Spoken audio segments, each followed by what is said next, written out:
to Mindcrime, Liberty Show with me, Swithun Dobson, and him, Tim Patton. Today we discuss child labour, and we attempt to make a defence of child labour. It's generally regarded as a great terrible thing that we have fortunately rooted out in the modern Western 21st century societies. But we think a little bit different. Tim? Well, the first point before we talk about child labor is we have to talk about work in general, and that is related to scarcity. I mean, wherever you think the cause of scarcity, if you're a strict naturalist, we just live in this sort of evolutionary environment where the environment is better scarce. We have to turn all these sort of non-developed resources and developed resources to create, projects, to create goods, to create food. Food doesn't just exist in the environment. And even in hunter-gatherer societies, people would have to work some amount of time. We don't live in a hunter-gatherer society, we live in an industrial society. So throughout all societies, some amount of work has to be done because of scarcity. And of course, Christianity always has the curse of the ground point. So that's the origin of work in itself. Work, things don't just exist out in nature. We have to sort of produce them. There's no just some magic tree out there or magic lamp. So children have worked historically because everyone worked, because you had to work where everyone would just starve to death. Now, there could be a few elites or children of elites that were outside of the working sphere, or some people that just happened to come across a windfall of something.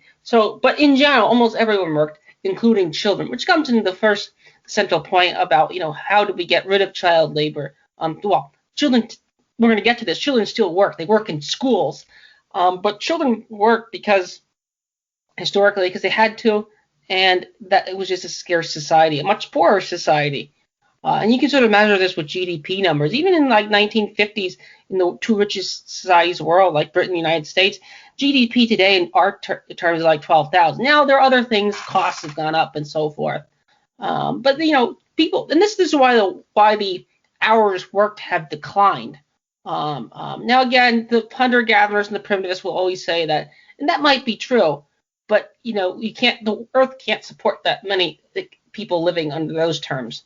Now, whether we could design a better society is some question, but children historically had to work. So that's my opening point. It's related to natural scarcity, which is one of the central differences between, I'd say, libertarians in particular understand the existence of natural scarcity. Almost no one else does, including some conservatives. So that's my first opening remark for child labor is labor itself. So Swithun, you can continue. What you stated is clearly true. Traditionally on the farm, you have children, okay, well, better put them to some use, because you've got to eat. So, historically they'd have children. Some small children, their job would be to run after the birds to stop them from eating the crops. And when they got slightly older, they would do more tasks. So typically the girls do more domestic related ones regarding threads and sewing and stuff like that. And, you'd have the boys who do more work, the heavier work in the field with their fathers and brothers and uncles, etc. And this was always existed. But the interesting thing is when everyone thinks of child labour, they never actually think of agriculture to a large extent. Even though agriculture is actually very difficult and backbreaking and hard, what they always think about is the factory. And typically things influenced by, say, Charles Dickens' depictions of the dark satanic mills of the Industrial Revolution in England. That's what people typically think. And then today as well, as, oh no, children work in sweatshops. And again, what is a sweatshop? It's a factory. They are sewing footballs, or they are producing textiles for the West. And that's what they're doing. This is considered, and this is what they think, and this is the bad aspect of child labour. Although reflexively, they're going to go, well, no, child labour is bad.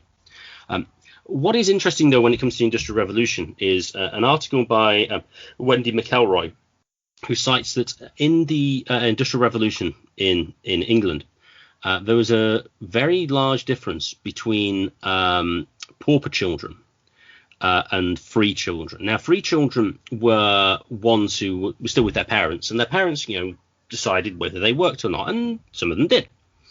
But the children, often refuse to send their children into unusually harsh or dangerous work situations. And factory owners couldn't decide, to forcibly use them. So in this case, unsurprisingly, parents won't typically want to put their children into particularly dangerous situations. Of course, they will want them to do some form of work at that point because, they're relatively poor. But they wouldn't put them into the particularly dangerous situations. Now, the people who did put them into dangerous situations, the pauper children, were the ones who were basically under, guess who, government control. It has things to do with workhouses, and as McElroy points out, it's not surprising that in the book Oliver Twist by Dickens, Oliver isn't like working in the factories and things as a free labourer, as a son of his parents. He's an orphan, and it's the workhouse who sets him to work in the factories. And it was at the behest of the lobbying of the factories to try and get this sort of cheap labour from some of the alterations to the poor law. And so it was in these situations, you could get like positions of scavenger, where you get 6-year-old children who salvage loose cotton from under machinery.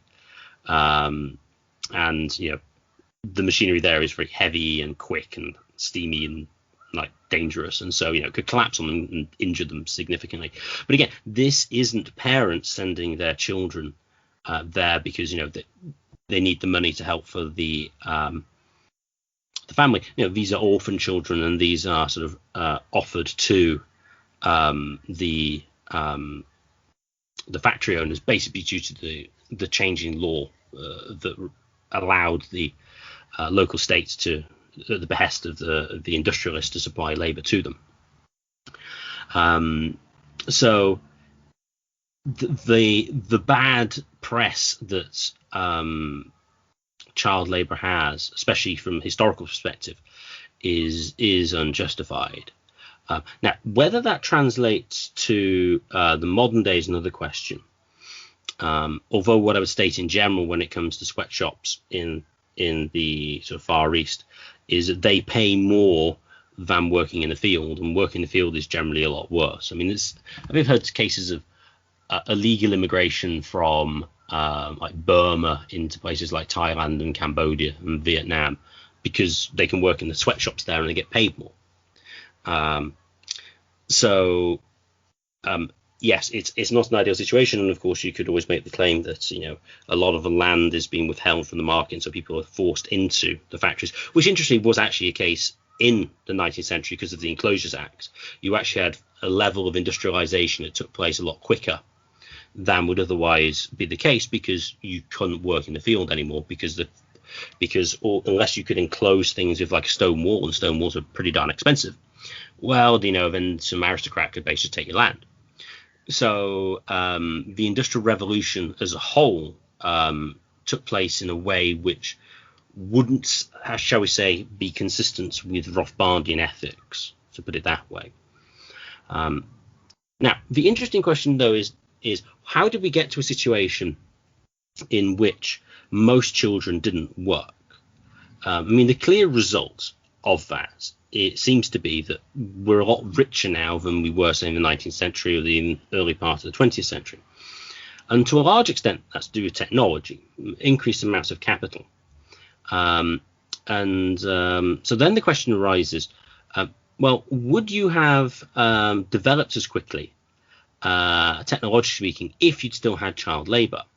Because you could make the claim that one of the drivers behind technological progress was, we can't use the children anymore, so we need to be able to have some more efficient capital machinery because we can't really afford to employ the adults because they'd be too expensive.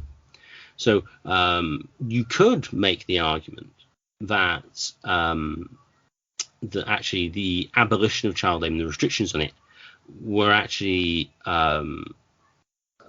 helped the progress of technology, which you could then use as an argument for kind of why abolition of child labor, or the restrictions on it, was actually a good thing. Tim, have you got any thoughts on the relationship between children working and technological progress? I would say my general view is technological progress was the first cause. Again, natural scarcity. This is the point that as much as people attack Steven Pinker, I think Steven Pinker is largely correct about sort of historical capitalism in this sense that, and this the Yaron Brooks types will say the same thing. The Matt Ridleys will say the same thing. Rational optimists. That the only reason children have you can see this sort of even with rich aristocratic families, for example.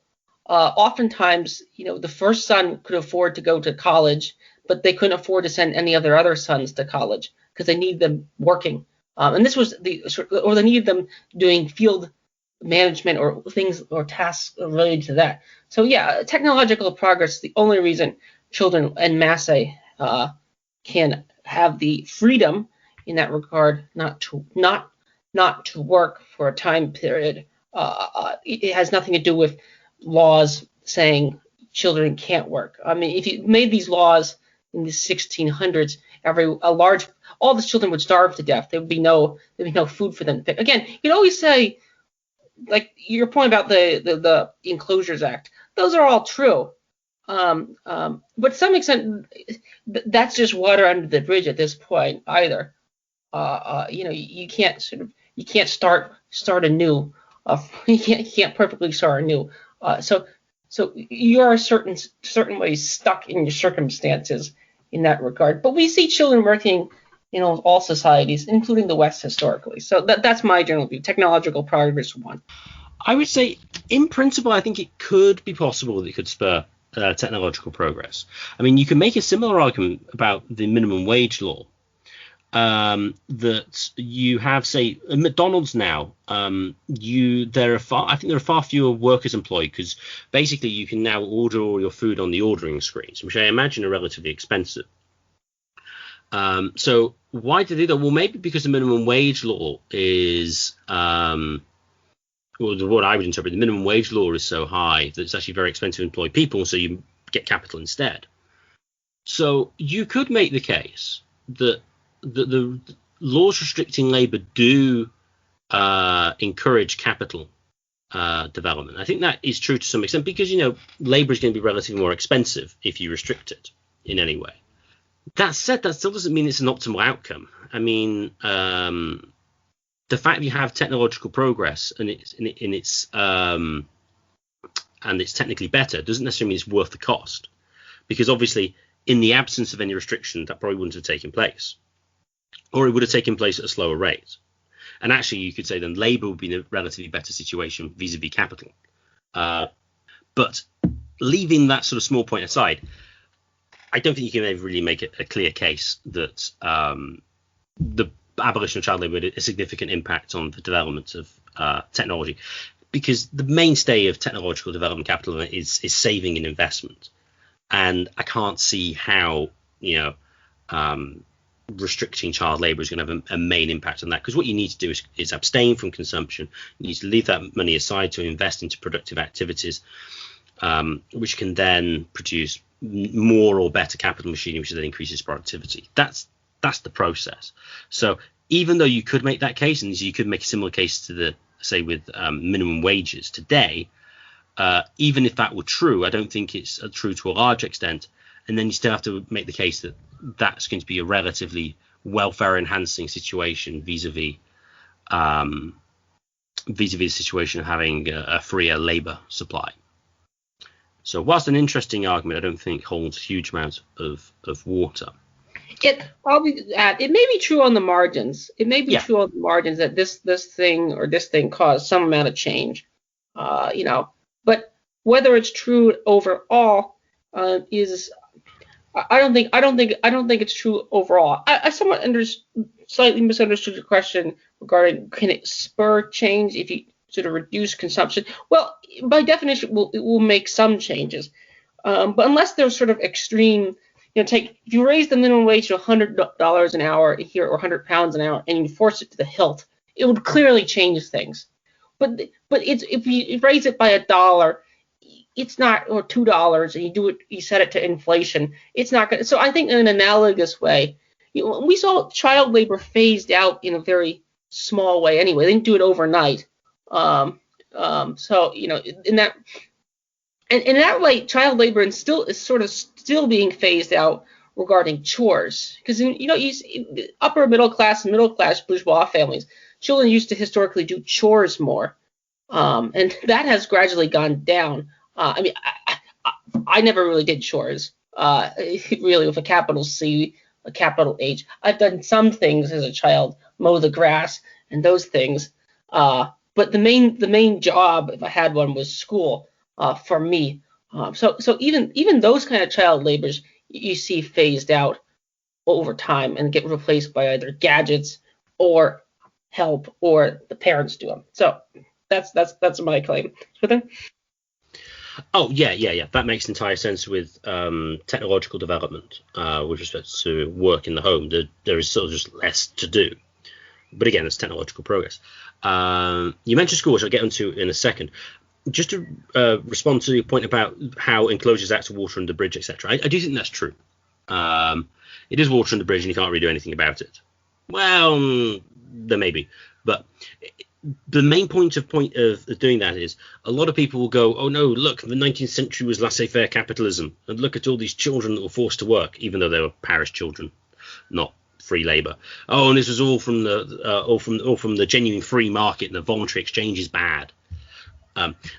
That's the reason I raise it, because I think people's perceptions of the historical situation are false, and that actually colours what they think potential solutions or better ways of doing things could be in the future, which is why I raise it.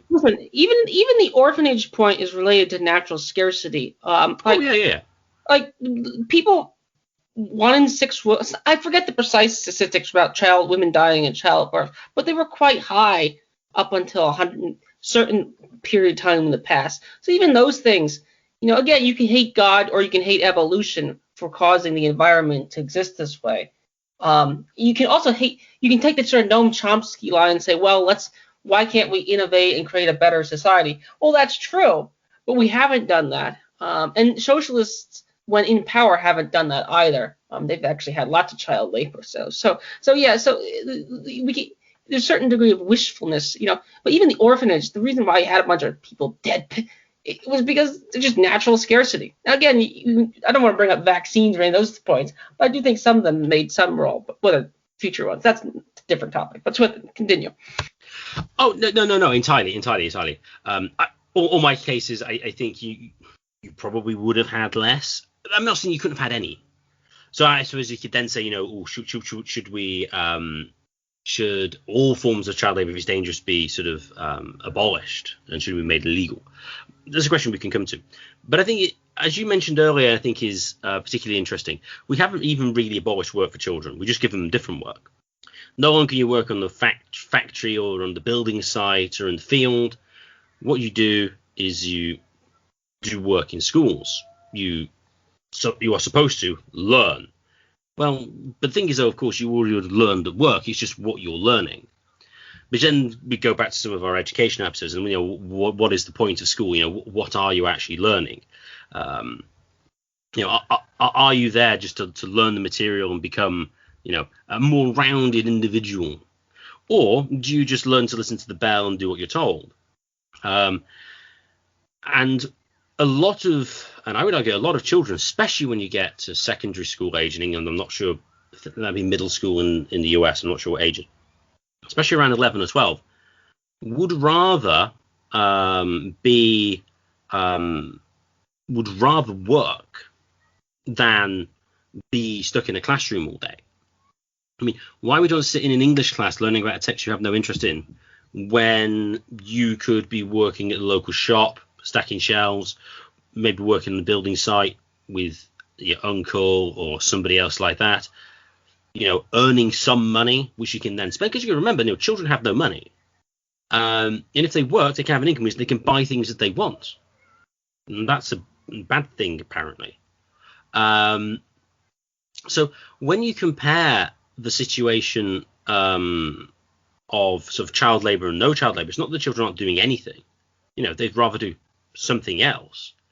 Now, when it gets to the younger ages, I mean, could they work? Would they not be? Would they be working if they weren't in school? If they're like 6 or 7, no, probably not.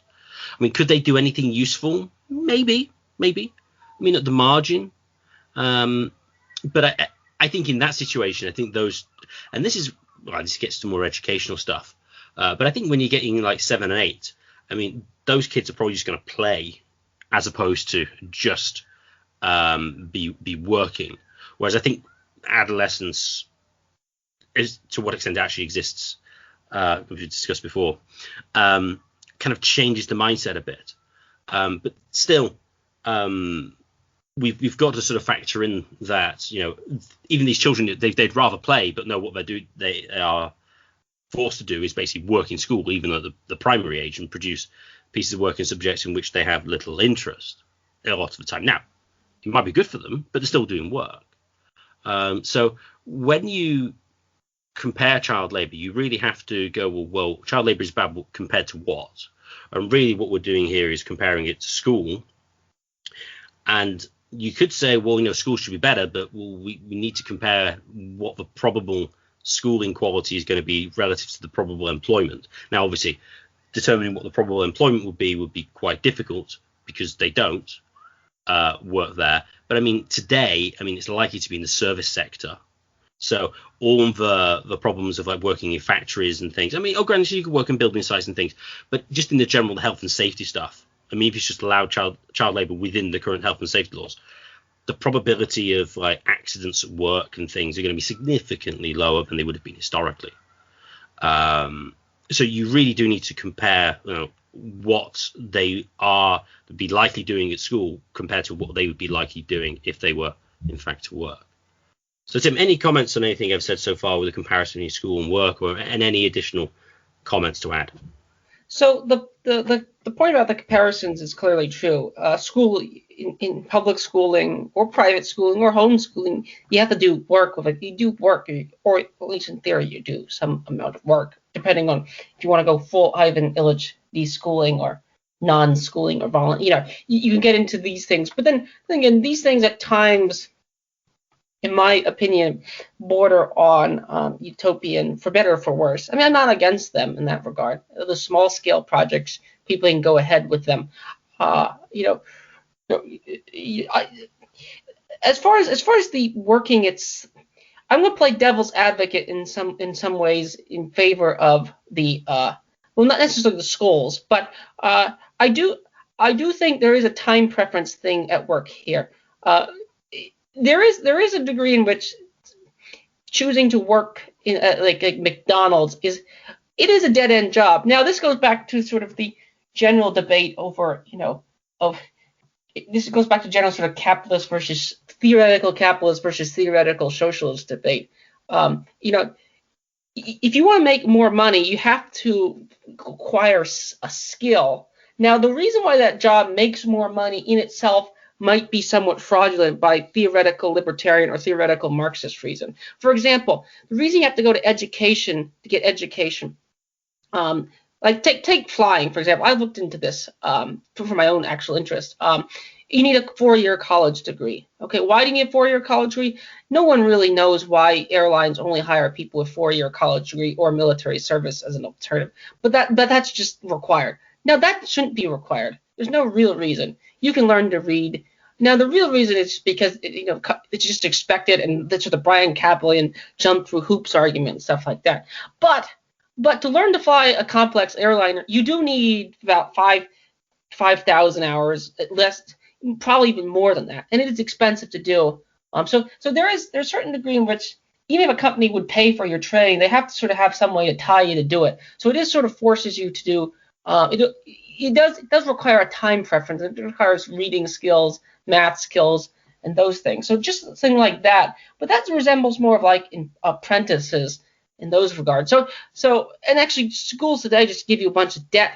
So that's a kind of apprentice or indebted. Instead you can just be indebted to your employer instead of being indebted to a sort of pseudo private public bank. So I do think if you want to get ahead, so to speak, or make more money, or have a high skilled job, you do need to find something that is useful to do. Now, you could imagine some utopian labor theory of value society where everyone makes the same wage, and then but that's kind of like, that's a utopian society. So if you want a higher paid job, you have to in some ways sell out now. In the same regard, you don't want to eat Oreo cookies for lunch because that's a bad thing to do. So children might choose that, but I'm not entirely sure if that's a good choice. Although this is where my inegalitarianness, which is there, I do have some inegalitarian tendencies in me. Well, these people probably wouldn't want to, or be actually able to, or have enough discipline to actually even become a lawyer or become a pilot. Now, that sounds a little snobbery, but I do think to a certain extent that's true.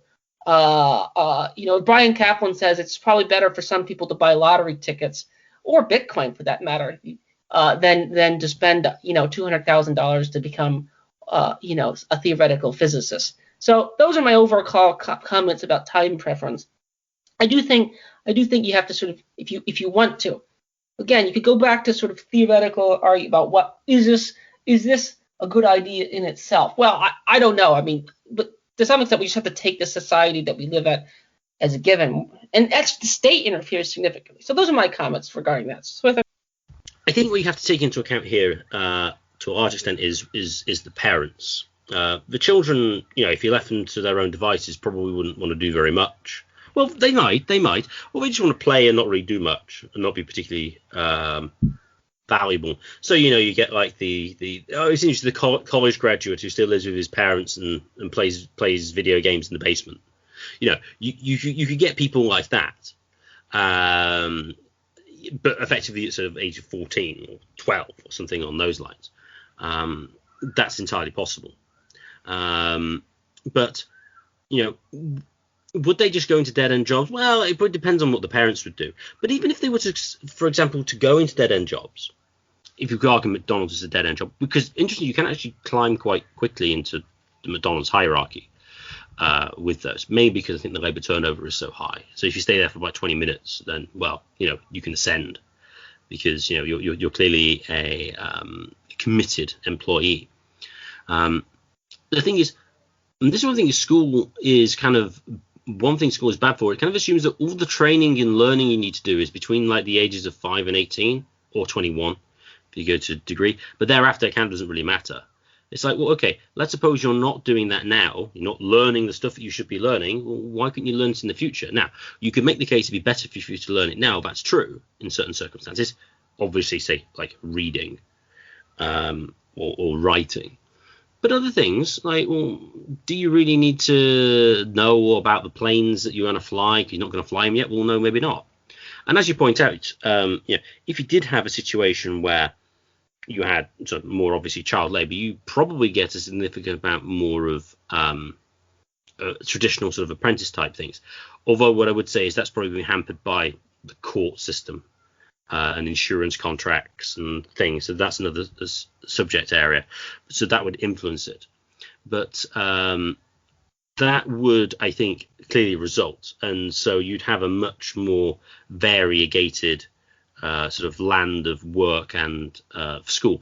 And I think as well here, really, you'd have a much clearer demarcation between those who are best suited for sort of vocational work or just working, and those who are more intellectual, and that would happen at a much earlier age.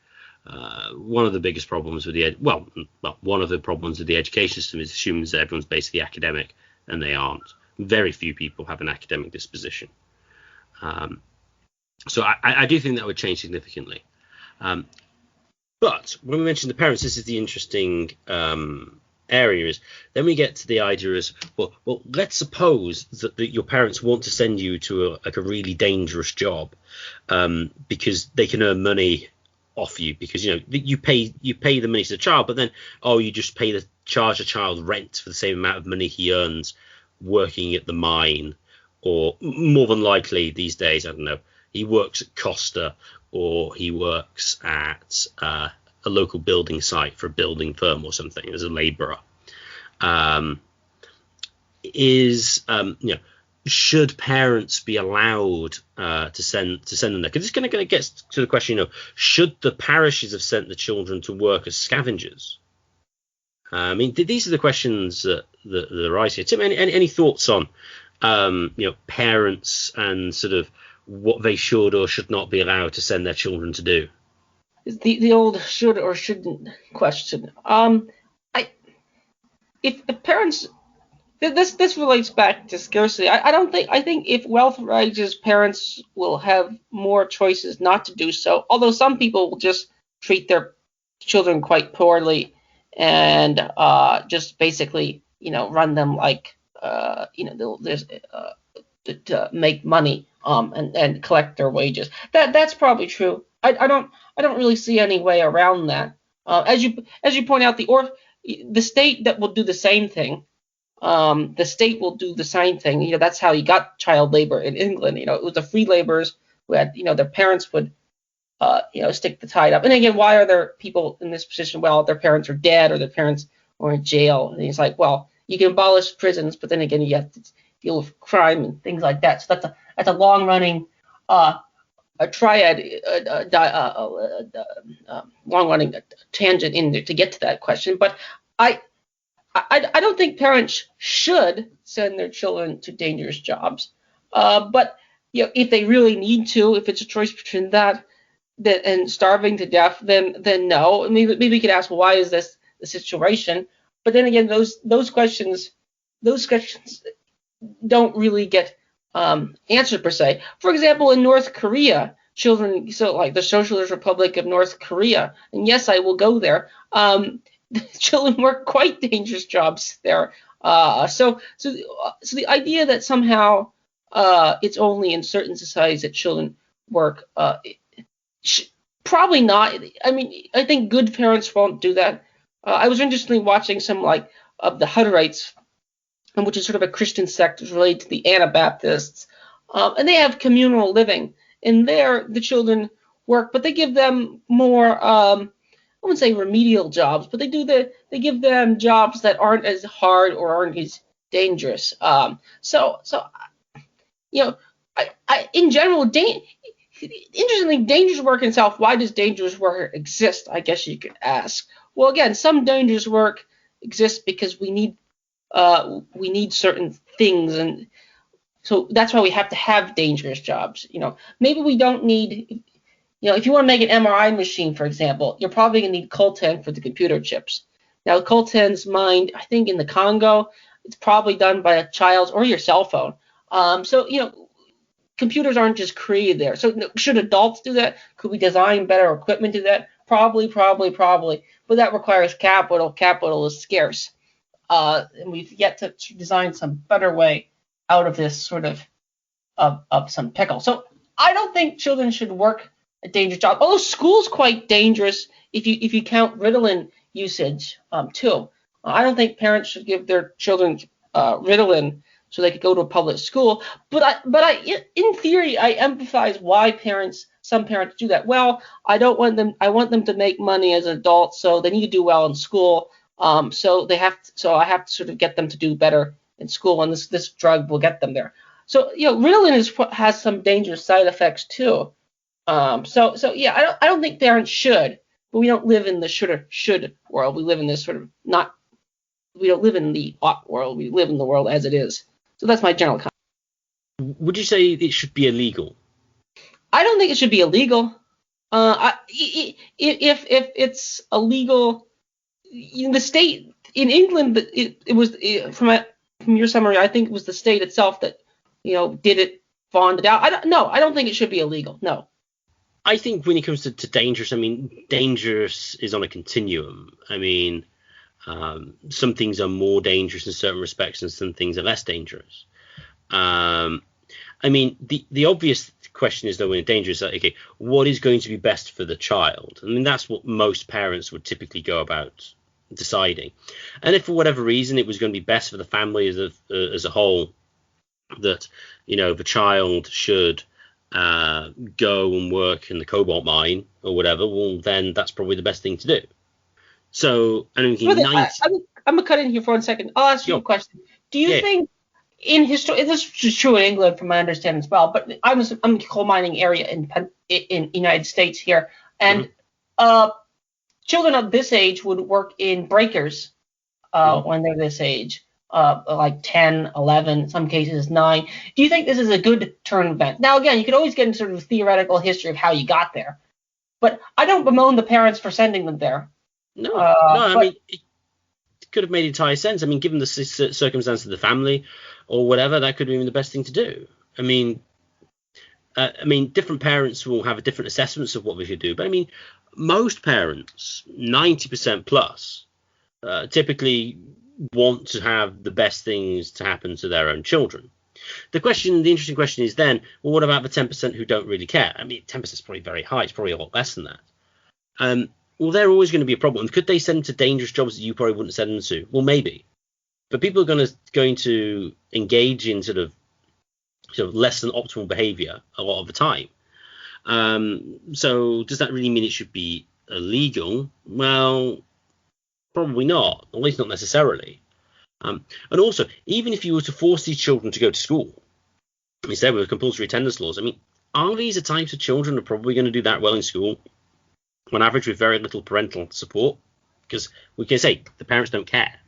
So unless we have a bizarre situation where the parents would force them to go to school, force them to work and earn money on them, don't really care about them, but then if they were forced to go to school, then they would. Like, I don't see that being a plausible situation.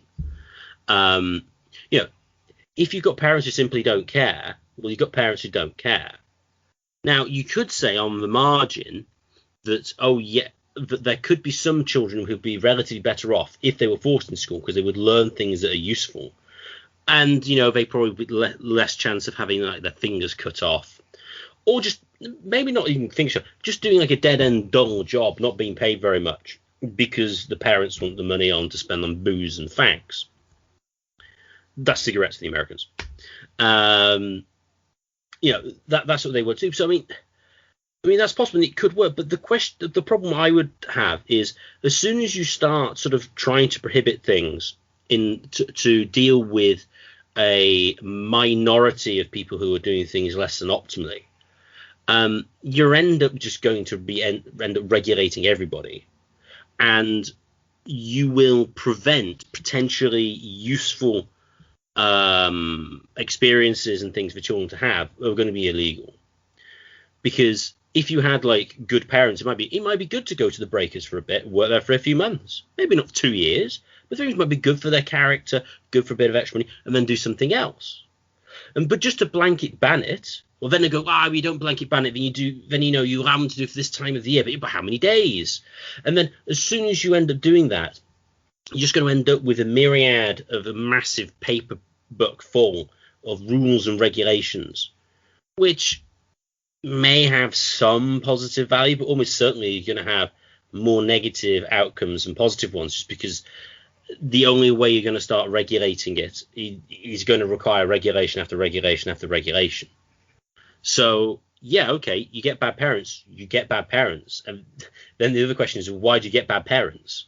Which is another question. Then the question of marriage, who do you marry? Who do you have children with? And that's a broader societal point. And actually, I think that's where you should focus when you come to bad parents is, why do people who probably shouldn't have kids have them? That's another question. So when it comes to like sending kids to dangerous work, etc., I don't think you can say directly that it's abuse in like a legal sense. I don't think it's neglect. I mean, if you could show, though, that a child is coming to significant harm in some way, not the potential harm, but they are actually harmed, then, maybe there would be, you could have scope for sort of intervention of some description. But it's an interesting point you raise about prisons and kids not having parents. This is one of the problems of trying to punish parents for anything that their kids do. Well, punish parents for not treating their children properly, is that any punishment of the parents is almost certainly going to have a negative impact on the child. And so only really if you have a situation where, the children would probably be better off being raised by somebody else, do you probably want to intervene? Because any intervention that you do, like a fine or whatever, is just going to mean that the parents have less money and therefore going to treat the child less well. So you've got to be careful about when you intervene, because trying to punish sort of poor behavior, might end up harming the people you're trying to protect. So, any general comments on sort of legal abuse and stuff like that pertaining to work and children? Oh, it's clearly not. Well, you could argue that public school is a kind of onerous, alienated work. I mean, the Marxists like to talk about alienated work, and some paleocons like to talk about industrial revolution creates alienating work, and that might be true. That might be true, but a lot of subjects in school are quite they are alienating. They're boring. You don't learn stuff. You forget the stuff. You have to cram for tests. You have to take these sort of standardized tests. You have to sit in a room for 3 hours and take tests as like a 6-year-old or an 8-year-old. I think we had them every 3 years or something like that. Or they take these Common Core, these state mandated exams. That's alienating work. Is it dangerous? No, it's not dangerous. Although if you can't sit still and they have to prescribe you drugs, then it is, in a way, it is dangerous. And there's sort of huge negative externalities of this. So you have to sort of compare what, as you stated earlier, you have to compare what school actually is versus what work actually is, and then make a comparison, make an actual apples to apples comparison, a likely comparison, not like, oh, this perfect, well-funded Montessori school system with really good with children from really good parents versus children from broken homes and single mother homes and with no fathers. Like, you have to make an apples to apples comparison. You can't make a sort of straight up comparison. So I don't think it's abuse with capital A, and even is what agency is going to replace this? When you were saying about if you punish the parents for it, you sort of, okay, so now the kids are in like the state foster care system. You can probably get abused there too. You might have to move to a different town. So it's sort of like, to use a political science analogy, sort of like, okay, Saddam might be bad according to Christopher Hitchens, or but who's probably worse? ISIS, or some version of ISIS, or some version of the American democratic state setup, which most Americans have no interest in running. So in that regard, kicking out the parents, you might get someone worse. You might get worse. So those are my overall comments regarding. I don't think it's abuse in any meaningful way. Swithun? I broadly agree. I think you could construct it in certain circumstances, but again, the bar for intervention is going to be pretty darn high, because, as you said, you could get ISIS. The last thing I want to comment on, and this I think is speculation on my part, I do really wonder what abolition of child labour laws would do to the amount of low-skilled immigration you get. A lot of comments as to, why we need immigration is because, we've got all these jobs that the domestic population won't do. And I'm kind of thinking, well, hang on, there are only 14-year-olds that do it. And I go, yeah, pretty sure they would. They'd rather not be in school, and they'd rather earn some money. This might be in building sites. This might be, assisting like a plumber or a heating engineer, some vocational stuff. I'm thinking primarily, of working class white kids. They'd rather, maybe their dad's willing, maybe like go and work for him. He doesn't need to employ, Pedro. Well, Pedro's probably more in America. Abdul here probably. No, he's probably Polish, so Pietrek, to do the job. Could you get kids to do it instead? Similar, it's like, there was one hilarious comment on one of the Brexit debates was, who will serve me at Pret a Manger if we can't have any immigrants working there? Because Pret a Manger are a chain of, like, they do coffees and food and stuff in England.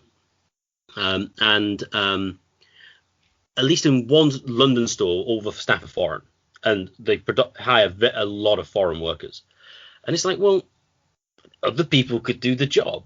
And I mean, working at those places isn't particularly skilled, and you could get younger children to do it.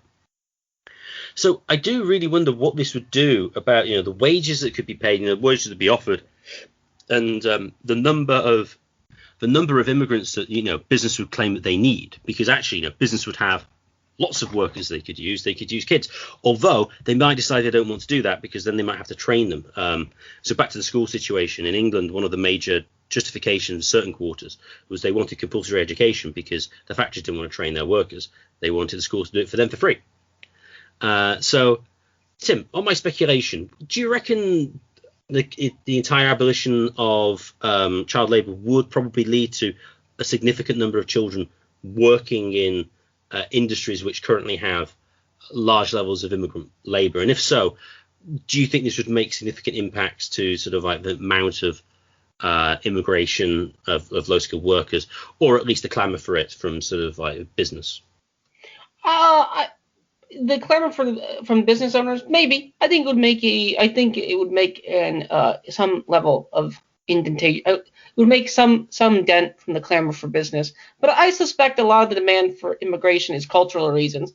And even people like Kevin Carson have said this openly in an interview, that the real reason he wants immigration is to change the electoral map of the United States, so that you get more Bernie Sanders types. And Kevin Carson is a left libertarian. So I think it's mainly cultural reasons that people feel. Although it is hilarious that like you get these sort of memes where people want the real reason, the Machiavellians have this sort of idea of a formal versus actual justification.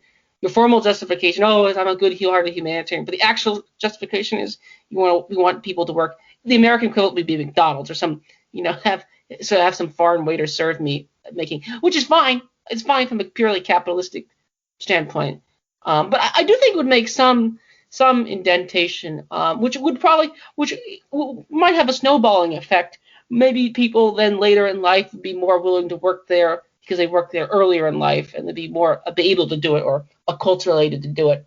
Because that's another thing about school is you're sort of acculturated into doing non-manual, you're acculturated to sitting at a desk when you work at school. You're acculturated into an academic field. So one of the communities around the United States, the groups that do well is the Hutterites and the Amish. And Mennonites are more on the fence there. But for example, if they have a family farm, you'll see children out working in the fields. Now, again, is that child labor? It's sort of like an anomaly insofar as they're just, since internally these businesses are run almost communist-like internally, the children are just included in the workforce. So you'll see a big family out there, working the fields. If it was someone else's kids, it would be illegal because, well, they'd have to pay them a salary or some wages, so they can't do that. But I do think there's a benefit in doing that. So those are my overall comments regarding the immigration levels with respect to that. I think there'd be snowballing effects, which might have greater effects long term, but short term, some difference. I do think it'd take a while for the culture to change, people to go, it's actually worth hiring kids, especially because you've got massive age segregation in society. And so I think there's a lot of people think, kids will be terrible at working there. But I do think over time that would probably change, and probably for the better. So I've always wondered that. I always thought that would be potentially interesting to see what would happen if you were to abolish child labour, which of course isn't going to happen anytime soon. The school leaving age was effectively increased to 18 from 16 a number of years ago in England. So if anything, we're going to get child labour being banned and children under 21. I want to add here, interestingly, you could say we should ban child labour and say therefore we should ban public schools. Or you could or state schools. You could easily make that kind of maneuver too, interestingly. But that's unlikely to be done. But keep going. Oh, yeah, because you're learning things that are useful in schools. Well, hopefully in principle you are, but can't you work them in a job? Well, yeah. So you're getting down to the purpose and nature of work, and what are you going to learn? But but effectively the child labour laws means you have to you can't labour for money in a job with a boss. You have to labour under a teacher producing essays that you don't want to write, that they don't want to read, and not get paid for doing so. that's to a large extent what can happen. You also get these weird things like unpaid internships that happen. Interestingly, there was a meme once that they put out. They wanted internships to study the effects of slavery. Believe it or not, I think Tyler Cowen posted this on his blog. I'll pull up the link. But they wanted intern to study the effects of slavery. Well, by some definitions, internships are slavery. Now, again, I think internships are perfectly a rational thing to do. The person can, from both ends. You're not really worth that much. You can gain skills. And a related debate that shows up here in the United States here is with minor league baseball, and sports there in general. Like the minor league baseballs, or they'll complain that they only make like $10,000 a year. And my justification always was, well, many people would pay to play baseball, first of all, to begin with, and second of all, you're not that valuable as a minor league baseball player. It's a star enterprise. The only people that actually are worth watching on TV, which is where they get most of their revenue, and the gate are they are good. Again, blah blah. You always go at, well, there's other factors at play. There's not a monopoly, and there's 1,000 other factors. But you could argue like that college football players, people go to school, they get the scholarship. That's sort of their payment. They can't even do endorsement. That's sort of their payment. So yeah, the abolishment of child labor. What exactly is labor? Is learning math in school. I mean, you technically have to labor. You have to work. What's exactly the difference is that in waiting tables or picking coal? It's worth pointing out, from a telos perspective, picking coal is useful. In the sense that this is like wood, you need that. Learning certain things are seemingly useless and trivial, if not, like taking state standardized exams. I don't really understand what the purpose of those are, other than a sorting exercise, and they're quite alienating too. So there is a sort of purpose to work. You get your product out there. That's actually one thing I like about working, as compared to going to school. You not only get paid, but you can sort of see, at least in theory, you can see someone enjoying or using the product. So that's a big difference. No one, you hate writing the essays, they hate reading your essays. You hate taking the tests, they hate grading the tests. That's the condition of the labor in school. So continue on, Swithun.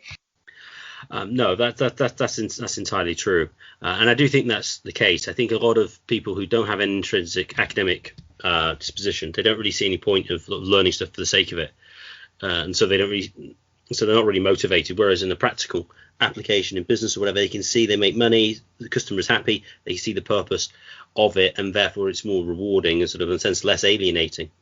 But I think the last point you make is the interesting one. Is, well, to abolish child labour, we need to know what labour actually is. And since we can't really abolish work unless we're going to go Bob Black and want to abolish work, entirely, other than that begs the question of what really is work. I mean, abolishing child labour doesn't actually really mean that much.